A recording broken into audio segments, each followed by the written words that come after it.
like to speak with you over the next several minutes on the topic of purgatory.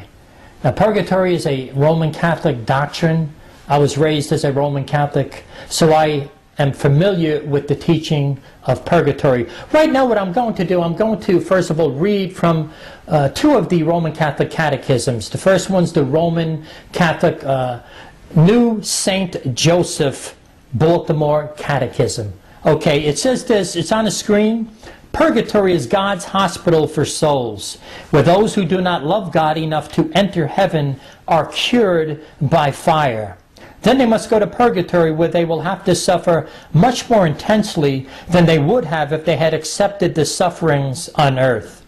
In purgatory, God's cleansing fires burn away the soul's selfishness till its love becomes perfect and it is ready to fly to heaven.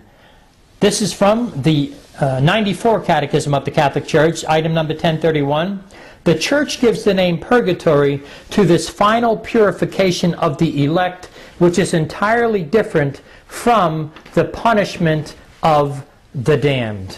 So you get an idea right there of what the teaching of purgatory is all about. They believe that there's another place that after a person dies, they will spend some time there, they will suffer there before they are ready to go to heaven. I'm here to tell you today, as a born-again believer in Jesus Christ, that there is no such place as purgatory. There never has been, and there never will be. You know, when Jesus Christ spoke, he was very clear. You see, there's a dichotomy in Scripture. He spoke about salvation and damnation, light and darkness, life and death, heaven and hell, but you never even get a hint about a place called purgatory. Listen to what Jesus said here in John chapter 3, 17 and 18. It's on the screen. For God sent not his Son into the world to condemn the world, but that the world through him might be saved. He that believeth on him is not condemned, but he that believeth not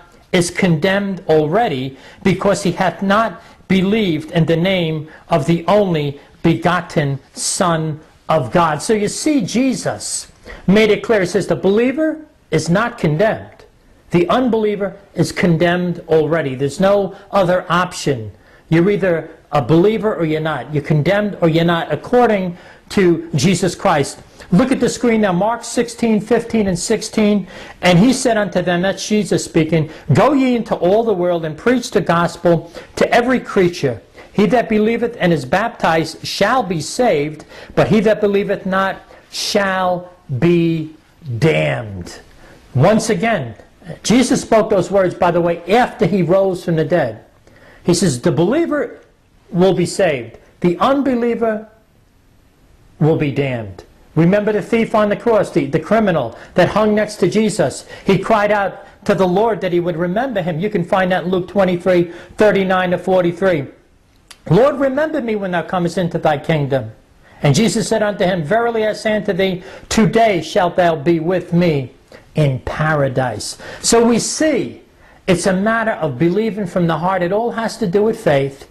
No mention, no hint of a place called purgatory. Why is this important? I'll tell you why it's important. Because many people, literally millions of people, have been fooled into thinking that they have a second chance after death when there is no second chance. Not only that, people contribute money to buy mass cards, to have masses said for the deceased relatives to this day. You go into a funeral parlor at a Roman Catholic wake, you'll see like a little stand with all cards within that stand. Those are mass cards. Mass is being said for the souls, for those people that lie in that casket. They believe that they're in a place called purgatory. And they're praying for them. They're having masses said for them that they might be rescued from that place. When the Bible makes it clear, when Jesus made it clear, that it's either heaven or hell. It's either salvation or damnation. So that's why this is important. Listen to Romans 5, verses 8 and 9. But God commendeth his love toward us, and that while we were yet sinners, Christ died for us. Much more than being now justified by his blood, we shall be saved from wrath through Him. Very clear. It's through Jesus Christ that we can be justified by His blood. We can know that we're saved from the very wrath of God solely by what Jesus Christ did on that cross, and He did it for you. Whoever you are listening to this, if you're a Roman Catholic, I'm here to tell you today, you can know that you are saved because of the love that God had for you. He sent His Son to die on a cross for you. Saved from wrath. Mary worship in purgatory. Pope John the 22nd declared he had a vision of the Virgin Mary, and she gave him this message. I, the Mother of Grace, shall descend on the Saturday after their death, and whomsoever I shall find in purgatory I shall free, so that I may lead them to the holy mountain of life everlasting. What is this about? Well, that was a promise given to those who would wear what is known as a brown scapula. And that's what I just read to you is the Sabbatine privilege. That Mary said she would come and rescue those people that were found wearing this brown scapula. She would come on the Saturday after they die. That is what that is all about. Very important. Why do I speak out on purgatory? Why do I bring this up to you? Why? Because there is no such place as purgatory.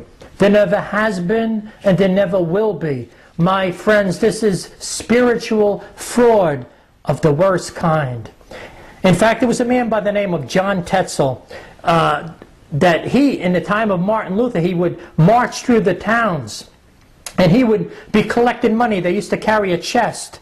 And one of the sayings that they said, Mr. Tetzel would say, was the following. It's up on the screen. As soon as the coin in the coffer rings, the soul from purgatory springs. This outraged Martin Luther, and it inspired him and became an inspiration actually for the Reformation, the great Protestant Reformation. They said enough is enough. Collecting money. People were concerned about their deceased relatives, and they're worried about them being in this place called purgatory. They were under great torment. Oh yes, and to this day, people will have masses said for their deceased relatives that they believe are in this place called purgatory. That is what I bring to you today, folks. This is why I bring these things out. We must believe the gospel of Jesus Christ. There's a heaven and there's a hell. There's no such place as purgatory. You will not have a second chance after you die. You will not be reincarnated. It's either heaven or hell. And that is what I bring to you today. The Bible says, whosoever shall call upon the name of the Lord shall be saved.